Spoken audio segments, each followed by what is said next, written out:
আসসালামু আলাইকুম ওয়া রাহমাতুল্লাহি ওয়া বারাকাতুহু।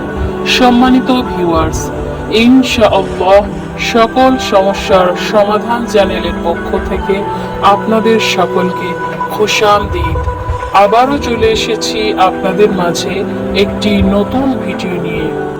আজকে যে আমলটি নিয়ে এসেছি আপনাদের মাঝে, সেই আমলটি আজকে আপনাদের অনেক পছন্দ হবে আশা রাখছি।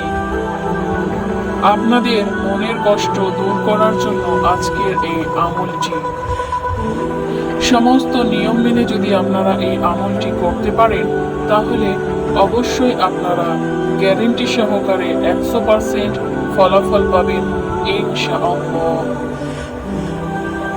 আজকে যে আমলটি নিয়ে এসেছি সেটা হচ্ছে মনের মানুষকে, পছন্দের মানুষকে হালালভাবে জীবন সঙ্গী হিসেবে আমরা কিভাবে পেতে পারি সেই আমলটি। আল্লাহর কাছে ভালোবাসার মানুষকে স্বামী হিসেবে চাওয়ার দোয়া করা যাবে কি? এই প্রশ্নটি সচরাচর আমাদের কাছে আসে। প্রেমের সম্পর্ক নেই, কিন্তু এরপরও কাউকে যদি ভালো লাগে তাকে নিজের জীবন সঙ্গী হিসেবে পাওয়ার জন্য দোয়া করা যাবে কি? এই প্রশ্নটা অনেক ভাই বোন করে থাকেন। তাদের জন্য উত্তর হলো, নির্দিষ্ট কাউকে জীবন সঙ্গী হিসেবে কামনা করে দোয়া করা উচিত নয়, বরং উত্তম ও উচিত হচ্ছে আল্লাহর কাছে যোগ্য ও কল্যাণ উত্তমের দোয়া করা। কেননা আল্লাহ সুবহানাহু ওয়া তাআলা আপনার ধারণা থেকেও উত্তম জীবন সঙ্গী দিতে পারেন। তবে এরপরও যদি কাউকে পাওয়ার দোয়া করতে চান তাহলে এভাবে দোয়া করুন যে, হে আল্লাহ, যদি সে আমার জন্য কল্যাণকর হয় তাহলে তাকে আমার জন্য জীবন সঙ্গী হিসেবে কবুল করুন। অনেক সময় এমন হয়, আজ যে জিনিস পাওয়ার জন্য আমরা উদ্গ্রীব থাকি, 2 দিন পর সেটার কারণে উৎকণ্ঠিত হয়ে উঠি। আবার আজ যা থেকে দূরে সরে থাকার ব্যাপারে চেষ্টারত থাকি, কয়েকদিন পর তা পেয়েছি বলে আনন্দিত হই। পবিত্র কোরআনে আল্লাহ সুবহানাহু ওয়া তাআলা বলেন, পক্ষান্তরে তোমাদের কাছে হয়তো কোনো একটা বিষয় পছন্দসই নয়, অথচ তা তোমাদের জন্য কল্যাণকর। আর হয়তোবা কোনো একটি বিষয় তোমাদের কাছে পছন্দনীয়, অথচ তোমাদের জন্য অকল্যাণকর। বস্তুত আল্লাহই জানেন, তোমরা জানো না। সূরা বাকারা আয়াত নম্বর 216।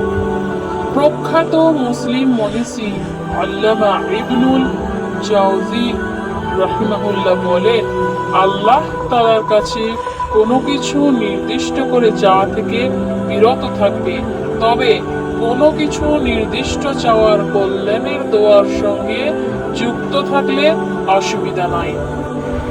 কেননা অনেক সময় বহু পার্থিব কাঙ্ক্ষিত বস্তু অর্জন ভবিষ্যতে ক্ষতিকর কারণ হয়ে দাঁড়ায়। পবিত্র কোরআন মাজিদে আল্লাহর নবী মূসা আলাইহিস সালামের কাহিনী বর্ণিত হয়েছে।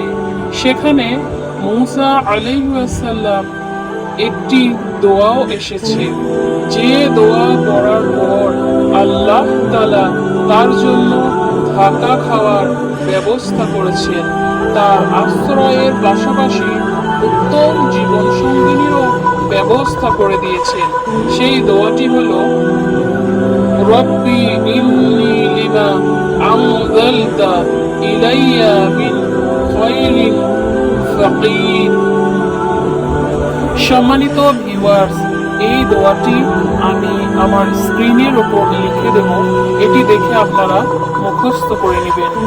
তবে এই আমলটি করার একটি নিয়ম রয়েছে। তার আগে সম্মানিত ভিউয়ার্স, আপনার কাছে অনুরোধ, আপনি আমাকে হাদিয়া স্বরূপ আমার চ্যানেলটি সাবস্ক্রাইব করে দিন। সকল মানুষের সুবিধার্থে আমার চ্যানেলের ভিডিওগুলি সকলের সাথে শেয়ার করুন। আমরা নতুন এই চ্যানেলটি তৈরি করেছি। এখন এই চ্যানেলটি বড় করতে গেলে আপনাদের সহযোগিতা অনেক প্রয়োজন, আপনাদের সাপোর্টের অনেক প্রয়োজন। আমাদেরকে সাপোর্ট করলে আপনাদের হয়তো কোনো ক্ষতি হবে না, কিন্তু আমাদের অনেক উপকার হবে। আপনি যদি অন্য মানুষের উপকার করেন, আল্লাহ সুবহানাহু ওয়া তাআলা আপনার উপকার করবেন, আপনার ভালো করবেন। অনেক দোয়া রইল, আল্লাহ সুবহানাহু ওয়া তাআলা যেন আপনাদেরকে উত্তম ফলাফল দান করেন। তো সম্মানিত ভিউয়ার্স, চলুন এখন বলে দিই আমলের শর্তগুলো কি কি। প্রথম শর্ত হচ্ছে আপনাকে 5 ওয়াক্ত সালাত আদায় করতে হবে। দ্বিতীয় শর্ত হচ্ছে আপনাকে হালাল খাবার খেতে হবে। তৃতীয় শর্ত হচ্ছে আপনাকে সত্য কথা বলতে হবে। চতুর্থ শর্ত হচ্ছে বাবা মায়ের অনুগত্য করতে হবে। পঞ্চম শর্ত হচ্ছে আপনাকে সমস্ত প্রকার হারাম ও নাজায়েজ কাজ থেকে নিজেকে বিরত রাখতে হবে। এরপরে আপনি যখন 5 ওয়াক্ত সালাত আদায় করবেন, প্রত্যেক ফরজ সালাতের পরে দরুদে ইব্রাহিম 5 বার অথবা 7 বার পড়বেন। এরপরে এই দোয়াটি পড়বেন এবং এই দোয়াটি পড়ার পরে 5 বার অথবা 7 বার আপনাকে আবারও দরুদে ইব্রাহিম পড়তে হবে এবং এরপরে উত্তম জীবন সঙ্গীর জন্য দোয়া করতে হবে। সম্মানিত ভিউয়ার্স, এই সমস্ত নিয়ম মেনে যদি আপনি এই আমলটি করতে পারেন, তাহলে 100% ফলাফল লাভ করবেন ইনশাআল্লাহ। আমাদের চ্যানেলে অনেক সমস্যার সমাধানের জন্য বিভিন্ন ধরনের আমল দেওয়া হয়। সমস্ত সমস্যার সমাধানের জন্য আমাদের চ্যানেলের সাথে যুক্ত থাকুন। ভিডিওটি ভালো লাগলে লাইক, কমেন্ট, শেয়ার করুন। আমাদের চ্যানেলটি সাবস্ক্রাইব করতে ভুলবেন না। আল্লাহ সুবহানাহু ওয়া তাআলা আপনাকে সফলতা দান করুন। আমিন।